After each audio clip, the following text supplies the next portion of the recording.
पालघर जिले में रिक्शा चालक की कार सहित अपहरण कर हत्या करने की घटना सामने आने से पूरे जिले में सनसनी फैल गई। दरअसल बीते 12 तारीख को रिक्शा चालक आसिफ घाची को रिक्शा स्टैंड पर 3 अज्ञात व्यक्ति मिले, जिनको लेकर नासिक से उनके परिवार को लाने के लिए नासिक का भाड़ा मिला था, जिसकी खबर आसिफ अपनी पत्नी को बताया था। उसके बाद आसिफ तुरंत एर्टिगा कार मंगवाकर तीनों को लेकर नासिक के लिए रवाना हो गया। रात 12 बजे आसिफ की पत्नी व गाड़ी मालिक ने जब आसिफ को फोन मिलाया, उत्तर नहीं मिलने पर 13 अगस्त को पालघर पुलिस स्टेशन में गुमशुदा की रिपोर्ट दर्ज करवाते ही गाड़ी नासिक सिन्नर से समृद्ध महामार्ग की तरफ जाने की खबर हाथ लगी। तुरंत पालघर पुलिस कलम 379, 365, 34 अपहरण मुकदमा दर्ज कर जांच में जुट गई। वहीं संपूर्ण घटना की जानकारी पालघर के पुलिस अधीक्षक बाला साहेब पाटिल को मिलते ही तुरंत पालघर के पुलिस निरीक्षक दत्तात्रेय केंद्रे व लोकल क्राइम ब्रांच अनिल विभूति की अगुवाई में टीम गठित कर आरोपियों की तलाश में जुट गई, जिसके बाद पुलिस सीसीटीवी फुटेज व कुछ तांत्रिक जांच पड़ताल खुलासा हुआ। गाड़ी नासिक सिन्नर टोल नाका से समृद्ध महामार्ग हाईवे होते हुए छत्तीसगढ़ राजकुमारी टोला नाके से जाते हुए देखा गया, जिसमें आसिफ घाची के बजाय दूसरा कोई व्यक्ति गाड़ी चला रहा था। तभी पुलिस को आसिफ की हत्या करने की आशंका हुई। फिर पूरे केस की जांच अलग तरीके से करते हुए पुलिस पालघर नासिक जाने वाले मोखरा पहाड़ी रास्ते में जगह जगह खोजबीन की। इसी दौरान मोरचुंडी नील माता घाट के पास मोखरा से तरमकेश्वर के दरमियान रास्ते से कुछ दूरी पर झाड़ में एक व्यक्ति के गले कटा लाश मिलने से हड़कंप मच गया। वहीं गले में रस्सी लपेटे हुए लाश की शिनाख्त पुलिस से आसिफ घाची के रूप में हुई। तुरंत पालघर पुलिस हत्या का मुकदमा दर्ज करके जांच में जुट गई। पुलिस अधीक्षक बाला साहेब पाटिल व एडिशनल एसपी पंकज सिरसाट के लोकल क्राइम ब्रांच के पुलिस निरीक्षक अनिल विभूति के नेतृत्व में कुल 6 टीम गठित कर आरोपियों की खोजबीन में जुट गई। सबसे पहले पुलिस ने तीनों आरोपियों धर्मानंद जाल, शिशवा प्रीतम, शांत मेहर व खुशीराम राजू जाल के रूप में पहचान सामने आया, जो बोईसर कोलवड़े में रहकर तारापुर MIDC के कंपनियों में काम करते थे, जो मूल रूप से उड़ीसा राज्य के रहने वाले हैं। पालघर पुलिस तुरंत उड़ीसा राज्य के लिए रवाना होकर आरोपी धर्मानंद जाल के गांव पहुंचकर उसके घर कुकड़ माल से गिरफ्तार कर लिया। वहीं दूसरे आरोपी प्रीतम मेहर नागपुर रेलवे स्टेशन से हिरासत में लेकर तीसरे आरोपी की तलाश पुलिस कर रही है। जब दोनों आरोपी से पुलिस खून करने का मुख्य कारण पूछा तो आरोपियों ने कार चोरी करने के इरादे से खून करने का खुलासा किया।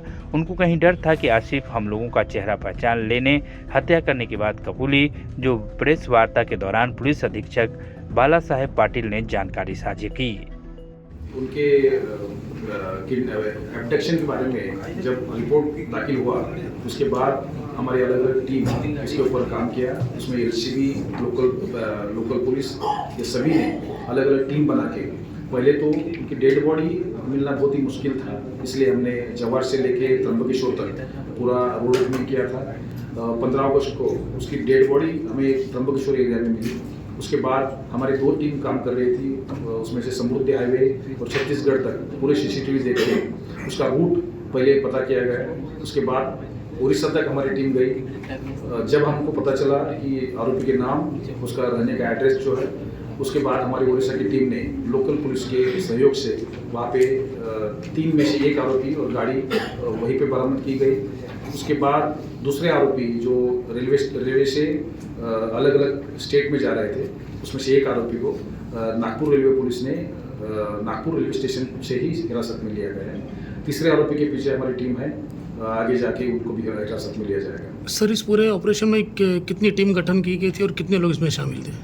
इसमें 6 टीम गठित की गई थी। कम से कम 40 लोग उसमें कार्यरत थे और वहाँ के अलग अलग स्टेट के पुलिस भी उसमें, उनका भी सहयोग बहुत बड़ी तरह से मिल रहा है। सर, हत्या करने का मुख्य कारण क्या था?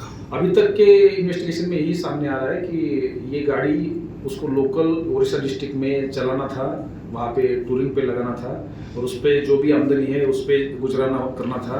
यही प्राइमरी तो इन्वेस्टिगेशन में सामने आ रहा है, लेकिन आगे जाके इन्वेस्टिगेशन में असल बात क्या थी, उसका कॉन्स्पिरेसी क्या था, किस तरह से उसने किया था और इसे क्यों चूज किया था, आशिफ को ही क्यों चूज किया था, इसके बारे में सामने आ जाएगा। इसी इलाके में आरोपी रह रहा था, कह रहा था। ये आरोपी पिछले कुछ सालों से, एक आरोपी तो पिछले 20 सालों से ये बोईसर में रह रहा था।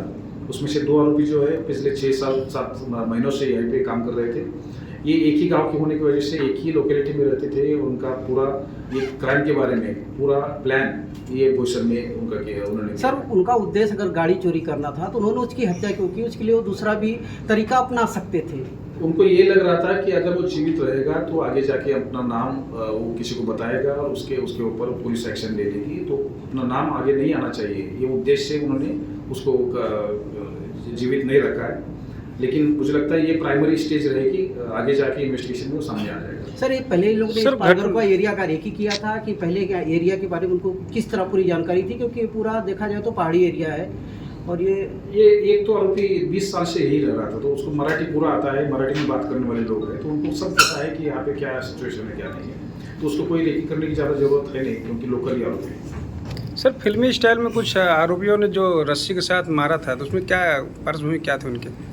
उन्होंने अपने साथ एक रस्सी रखी थी, जो पीछे जो बैठा था ड्राइवर के, उसने अपना गला ये रस्सी के सहारे गला घोट दिया, और सामने जो बैठा था आरोपी, उसने जो दो नंबर का आरोपी था, उसने उसके बॉडी के ऊपर बैठा था, जो कि उसके हाथ पैर नहीं हिल पाए और उसको वही दबा के मार सके।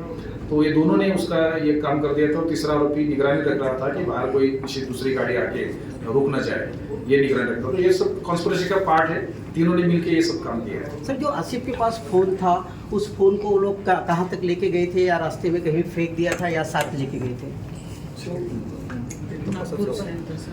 आसिफ के साथ तो फोन चालू था उनका, लास्ट तक फोन जो लास्ट लोकेशन था वो छत्तीसगढ़ का था। दूसरे फोन उन्होंने साथ में नहीं रखे थे, वो बंद करके रखे थे, तो एक ही फोन के सहारे चल रहा था, और लास्ट फोन का लोकेशन जो था शुरू था वो छत्तीसगढ़ था। सर, जो टोल पे पैसे कटे थे, जिसका मैसेज इनके घर पे आया, जिससे परिवार की चिंता बढ़ गई थी, तो वो टोल का जो स्टिकर था वो गाड़ी के कांच पे लगाया हुआ था कि अंदर रखा था, कि उसके मोबाइल से कट रहा था, कुछ पता चला कि वो अभी इन्वेस्टिगेशन में आएगा सामने, अभी पहला ही दिन है, तो आगे जाके इन्वेस्टिगेशन में ये सब पूरी बातें सामने आ जाएगी। ओके। माझी मुंबई माझं घर किंग्स माय होम सायन सोनाबट्टी इथे सुरू आहे। सर्वसामान्यांच्या खिशाला परवडणारी घरे आजच बुक करा, आज नाही तर कधीच नाही। 41 लाखांपासून 64 लाखांपर्यंत सर्व करासहित। CEN न्यूज, देश प्रदेश की ताजा तरीन खबरों के लिए CEN न्यूज को सब्सक्राइब करें और रहें पल पल की खबर से हर पल बाखबर।